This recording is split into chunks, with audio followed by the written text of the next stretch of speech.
বিছানা রান্নাঘর করে ফেলেছে। রসুন, তারপরে গোটা গরম মশলা, ডাল নিয়ে এসছে এখানে, কলার ডাল আর মটরের ডাল, আবার ছাতু রয়েছে আর কি ডালের নিচে, সব দিয়ে রান্না করছে। কি রান্না হচ্ছে মা?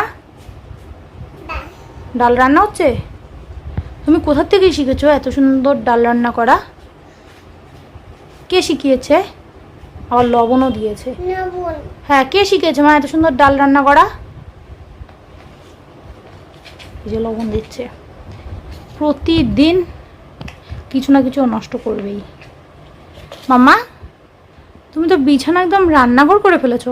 আর লবণ নষ্ট করে না মা? কি বলো? কি বলো? আচ্ছা, রান্না করবো। এখন কত, আর তুমি রান্নায় কত গোটা গরম মশলা দিয়েছো। খুব টেস্ট হবে মা খেতে।